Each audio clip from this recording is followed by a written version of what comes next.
আসসালামু আলাইকুম। সবাই কেমন আছেন? কল্পনাস ব্লগে সবাইকে স্বাগতম। আমি কল্পনা টাঙ্গাইল থেকে বলছি। আজকে আরেকটি নতুন ভিডিও নিয়ে আপনাদের সামনে হাজির হয়ে গেলাম। আশা করি ভিডিওটি ভালো লাগবে। ভালো লাগলে প্লিজ ভিডিওর শুরুতে একটা লাইক দিয়ে ভিডিওটি দেখা শুরু করবেন। তো এখানে সকালবেলায় ফুল দিয়ে ভিডিওটা স্টার্ট করলাম। এখানে ফুলগুলা আর্টিফিশিয়াল ফুল। আমার কাছে তো সব ফুলই খুবই ভালো লাগে, সেটা আর্টিফিশিয়াল হোক আর তাজা ফুল হোক। দেখা যাচ্ছে টাকা দিয়ে তাজা ফুল কিনে আনলে ওটার ঘ্রাণ সুঘ্রাণ ২-৩ দিন পাওয়া যায়, তারপরে তো ওটা আসলে আস্তে আস্তে পচে যায়, ফেলে দিতে হয়। সেজন্য আর্টিফিশিয়াল ফুল কিনলে এটা ধুয়ে মুছে বছরের পর বছর ব্যবহার করা যায়। তারপর আমার কাছে দুইটা ফুলই খুবই ভালো লাগে, তাজা ফুল আর আর্টিফিশিয়াল ফুল। তো আমার ঘরের আনাচে কানাচে আর্টিফিশিয়াল ফুল দিয়ে আসলে ভরা, আমার কাছে খুবই ভালো লাগে। তো আজকে ফুলগুলো পরিষ্কার করে নিব। আর মূলত এই ফুলগুলো আমি আমাদের টাঙ্গাইলে যে বাণিজ্য মেলা হয় সেখান থেকে কিনছিলাম গত বছর। তো এই বছরও যদি বাণিজ্য মেলা হয় সেখান থেকেও কিছু ফুল কিনবো, সেটা আপনাদের সাথে শেয়ার করব। আর এখানে আমি খাট সোফা এগুলো সব কিছু ঝেড়ে পুষে পরিষ্কার করে নিলাম। আজকে যেহেতু আমার হেল্পিং হ্যান্ড আপা আসবে না, উনি 2 দিন যাবৎ আসতেছে না, ওনার শাশুড়ি অসুস্থ, সেই জন্য গ্রামে চলে গেছে। রোজার মধ্যে 2 দিন যাবৎ মানে একটু প্রেশারে থাকা হচ্ছে আর কি। কি আর করা যাবে, বিপদ আপদ তো কখনো বলে কই আসে না। তো তার শাশুড়ি অসুস্থ, তাকে তো যেতেই হবে।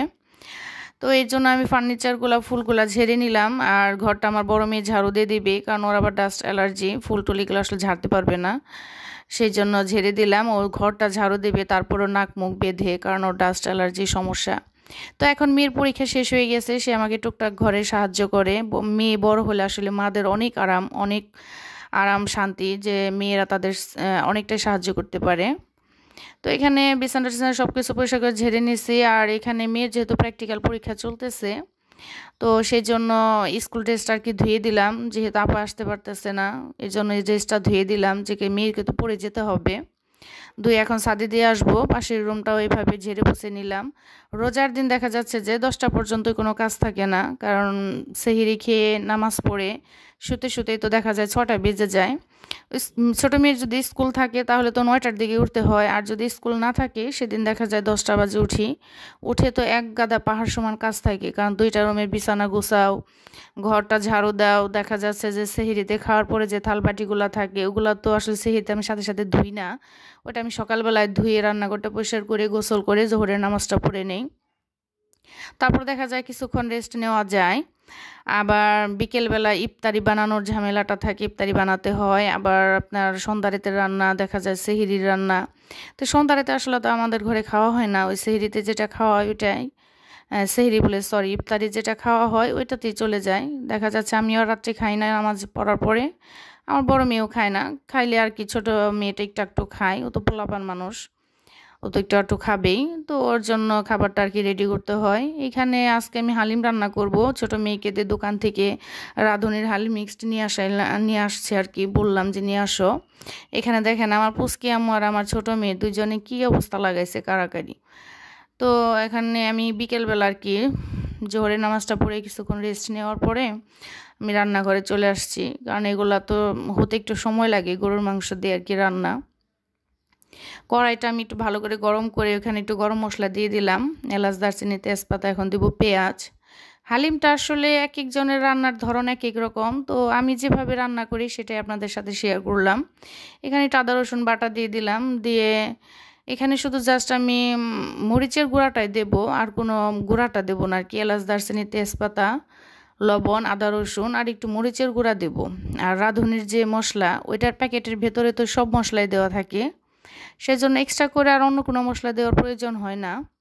তো এই যে রাঁধুনির মশলাটা এখানে আমি অর্ধেকের বেশিটা দিয়ে দিয়েছি, অল্প একটু পরিমাণ রেখে দিলাম। এটা নামানোর আগে জাস্ট একটু দিয়ে নেড়ে চেড়ে নামাবো, তাহলে ফ্লেভারটা সেই আসে। তো এইভাবে যদি কেউ রান্না করে না খেয়ে থাকেন, একবার হলেও ট্রাই করবেন, ইনশাল্লাহ ভালো লাগবে। তো এখানে একটু মরিচের গুঁড়াটা দিয়ে দিলাম, একটু ঝালটা ব্যালেন্স হওয়ার জন্য আর কি। এভাবে দিয়ে নেড়ে চেড়ে অনেকক্ষণ কষিয়ে নেব।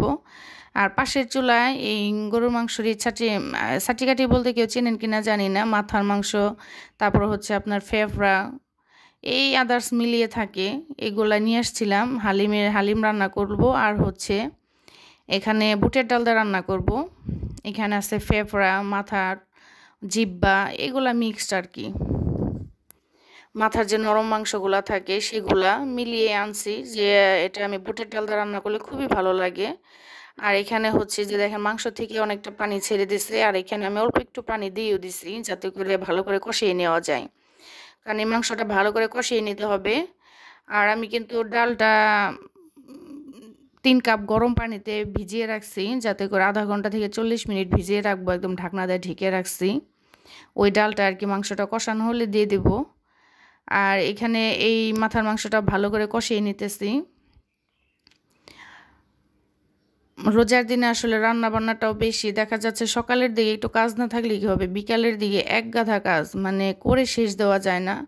সেই দেখা যাচ্ছে যে 3টার পরই আমি চুলার কাছে আসি যদি ইফতারি বানাই তাহলে, আর ইফতারি তো আসলে আমি রেগুলার বানাই না, যেদিন বানাই 3টার পর চুলার কাছে আসি, তারপরেও 2 চুলায় দিয়েও সারতে পারি না। লাস্টে সারা মানে 3টার পর থেকে রান্না বান্নার একটু যে ভিডিওটা করতে পারি, জাস্ট আমি লাস্টে যে টেবিলে খাবারটা পরিবেশন করে যে একটু গুছিয়ে ভিডিও করব, আমি সেই সময়টাই পাই না।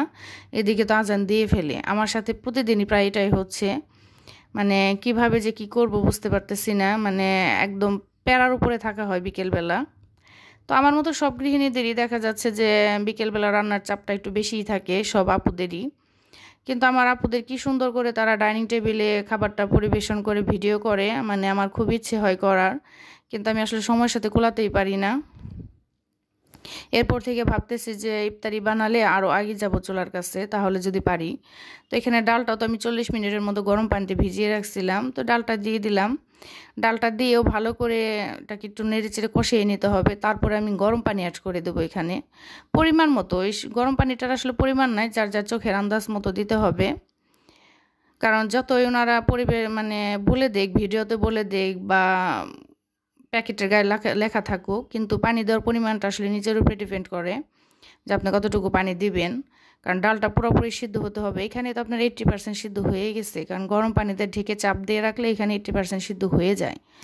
আর বাকি থাকে আপনার অল্প পরিমাণ, ওটা আপনি এটা আন্দাজ মতো দিলে এটা ভালো হয়। আর এটা তো পরে বাগার বলেন, সোমবার বলেন, যেটাই বলেন ওটা দিতে হবে, যে পানিটা দিছে এই পরিমাণ। আজকের হালিমটা ভয়েসটা তো পরে দেওয়া হয়েছে, সত্যি অসম্ভব মজা হয়েছে। আমি সারা বছর ওইভাবে হালিম রান্না করি না, কিন্তু আমার রোজার মধ্যে হালিম রান্না না করলে হবেই না, খুবই ভালো লাগে। তো আমার বড় মেয়ে কিন্তু কখনো হালিমের ডাল খায় না, আমি কালকে তাকে ফার্স্ট টাইম দেখছি যে সে হালিমের ডালটা খেয়েছে, বলতেছে আম্মু হালিমটা ভীষণ মজা হয়েছে। তো মজা হয়েছে শুনে আমার মানে রান্নাটা সার্থকতা হয়ে গেছে, যে না রান্নাটা তাহলে সার্থক। কারণ এর আগে তো অনেকবার রান্না করছি, মেয়ে কখনো ডাল খায় না, ও জাস্ট মাংসটা উঠে উঠে খায়। কিন্তু কালকে আমার ছোট বড় মেয়ে 2টা মেয়ে ডাল সহ খাইছি, খুবই ভালো লাগছে। আর এখানে তো বুটের ডালের এখানে ঝোল দিয়ে দিলাম, ঝোল দিয়ে এটা কম জালে চুলায় বসিয়ে রাখবো।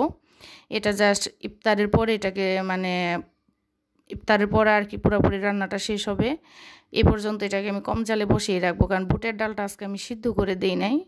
তো আমি একটা ভিডিওতে দেখছিলাম যে বুটের ডালটা যদি বেশিক্ষণ ভিজে রাখা যায় তাহলে সিদ্ধ করার প্রয়োজন পড়ে না, কারণ গরুর মাংসটা তো শক্ত। সেই জন্য এখানে আমি মিনিমাম 2-3 ঘন্টা আগে ভিজিয়ে রাখছিলাম। সেই জন্য আমি গরুর মাংসের সাথে আর কি দিয়ে দিছি, ওটার সাথে কষিয়ে ঝোল দিয়ে দিলাম। কম আঁচে রান্না করব। বুটের ডালটাও খুবই সুন্দর সিদ্ধ হয়েছে, খেতেও ভীষণ মজা হয়েছে। আর এখানে আমি হালিমটার একটু বাগার দিয়ে দিব, 2-3টা শুকনো মরিচ দিয়ে দিছি, আর এখানে পেঁয়াজ কুচি দিয়ে তো হালিমটা বাগার দিয়ে দিলাম। দিয়ে এখন চুলায় দিয়ে একটু নেড়ে চেড়ে একটু বলক উঠিয়ে নেব। খুব বেশি শুকানো যাবে না, কারণ এটা জোড়াইলে মানে ঠান্ডা হলে তো এমনি টেনে যাবে।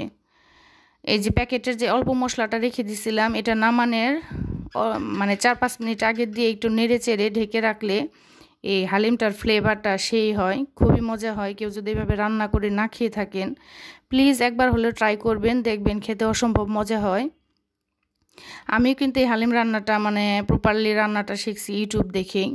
ইউটিউবকে অসংখ্য ধন্যবাদ যে সব কিছু A to Z ভাবে শিখিয়ে দেওয়ার জন্য। তো এখানে আমি হালিমটা এখন পরিবেশন করে নিতেছি। পরিবেশন করতে করতে মনে করেন যে কিছুক্ষণের মধ্যে সাইলেন্টটাও দিয়ে দিচ্ছে, এর জন্য আমি গুছিয়ে আসলে ভিডিওটা করতেও পারি নাই।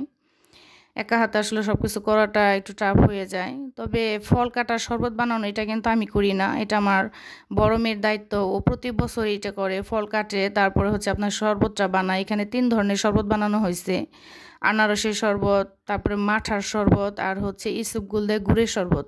এই গুড়ের শরবতটা আমি নিজে খাই, কারণ সারাদিন রোজা থেকে ইসুপগুলের শরবতটা খেলে খুবই ভালো লাগে। এখানে আমার জন্য যেটা আমি কাঁচামরিচ বেরেস্তাটা দিয়ে নিছি, হালিমের সাথে কিন্তু কাঁচামরিচ বেরেস্তাটা খুবই ভালো লাগে, কিন্তু আমার দুইটা মেয়ে খায় না, ওদের জাস্ট শুধু শসা আর গাজরটা দিছে আর লেবু। এখানে দেখেন শরবতটা সাজিয়েছে, এটা হচ্ছে আনারসের শরবত 3 জনের জন্য, আর মালটা কেটে নিছে, পেয়ারাটা কেটে নিছে, সাথে খেজুর। এই তো আমাদের ইফতারি আর কি মা মেয়েদের। তবে হালিমটা সত্যি খুব মজা হয়েছিল। আর অফ ক্যামেরায় আমি এখানে রুটি বানিয়ে নিছি 3টা, কারণ রুটি দিয়ে হালিম খেতে ভালোই লাগে, সেই জন্য 3টা রুটি বানিয়ে নিছি। তো এতক্ষণ ধৈর্য ধরে যে আমার ভিডিওটি দেখতেছেন তাদেরকে অসংখ্য অসংখ্য ধন্যবাদ। আর সবাইকে রমজানের মোবারক, রামাদান মোবারক আর কি। তো আল্লাহর কাছে দোয়া করি সবাই জানি সুস্থ সবলভাবে রোজাগুলা পালন করতে পারে আর ইবাদত করতে পারে বেশি বেশি, কারণ রোজার মাসটা হচ্ছে ইবাদতের মাস। তো দুনিয়ার কাজ তো আমাদের করতেই হবে, সেজন্য পরকালের জন্য আমাদের কাজ করা উচিত।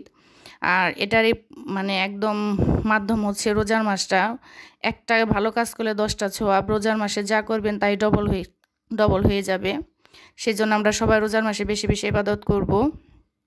5 ওয়াক্ত নামাজ তো সবাই পড়ি, তার পাশাপাশি নফল ইবাদতগুলো বেশি বেশি করব। আর এখানে মাঠার শরবত খাইতেছি, তখন আমার ছোটো মেয়ে বলতেছে আম্মু আসো আমরা চেয়ার আপ করি। তো 3 মা মেয়ে মিলে গ্লাসে চেয়ার আপ করলাম, মাঠার শরবত আমার মেয়ে বানাইছি, খুবই মজা হয়েছে। তো এসা আমাদের ইফতার করা শেষ, মাগরিবের নামাজটাও পড়া শেষ। এখন এখানে যে বুটের ডালটা আমি কম আঁচে রেখে গেছিলাম চুলায়, তো সেটার মধ্যে একটু জিরার ফোড়ন দিয়ে দিলাম, জিরার গুঁড়াটা দিয়ে একটু ঢেকে রাখবো 2 মিনিট। তো হয়ে গেছে আমার বুটের ডাল দিয়ে গরুর মাংস আর কি, গরুর মাথার চাটি খেতে ভীষণ মজা হয়েছে। আর এখানে হচ্ছে আমাদের ছাদ বাগানের কাঁচা টমেটো দিয়ে শিং মাছ। আমার বড় মেয়েটা আবার মাছটা পছন্দ করে, পাবদার শিং, ও সেহরিতে মাছ খেতে পারে, ওর জন্য এক একদিন এক একটা করি, কিন্তু আমার কাছে মাছ ভালো লাগে না। সেহরিতে হচ্ছে আপনার ভর্তা, ডিম, এগুলো ভালো লাগে। বুটের ডালের মাংস 1 পিস নিয়েছিলাম, খাইছি। তো এখানে হচ্ছে আমার ফুপু আসছে রাতে 8টার দিকে, হ্যাঁ 8টার দিকেই হবে, উনি বিমানের খাবার নিয়ে আসছে, উনি সৌদি আরব থেকে আসলো। বাচ্চারা তো খুবই খুশি যে প্রতি সপ্তাহে বিমানের মানে প্লেনের খাবারটা খাইতে পারে আর কি। তো এখানে বিমানের বিরিয়ানিটা নিয়ে আসছে, 2 মেয়েকে দিল। এটা হচ্ছে চিকেন বিরিয়ানি, একটা জুস, একটা কেক। এরপরে নিয়ে আসছিল মেয়ে 7 আপ, তো এটার ভিডিও করা হয় না, এটা খাওয়া হয়ে গেছে। তো বিরিয়ানিটা এখন বাচ্চারা খাবে। এতক্ষণ ধৈর্য ধরে ভিডিওটি দেখার জন্য সবাইকে অসংখ্য অসংখ্য ধন্যবাদ। এভাবে উৎসাহ দিয়ে ভালোবাসা দিয়ে পাশে থাকবেন। সবার জন্য সবসময় দোয়া করি, আল্লাহ সবাইকে সুস্থ রাখুক, ভালো রাখুক, রোজার মাসে রোজা রাখার তৌফিক দান করুক, আর বেশি বেশি ইবাদত করার তৌফিক দান করুক। তো এখন বাচ্চার বিরিয়ানিটা খাবে, রাত হয়ে গেছে, তারপরে আজান দিবে, মানে আজান তো দিয়ে দিচ্ছে অলরেডি, এশারের নামাজও পড়া শেষ, তারাবির নামাজও পড়া শেষ। তো এখন তো খাবে। সবাই ভালো থাকবেন, আমাদের জন্য দোয়া করবেন। খুদা হাফেজ।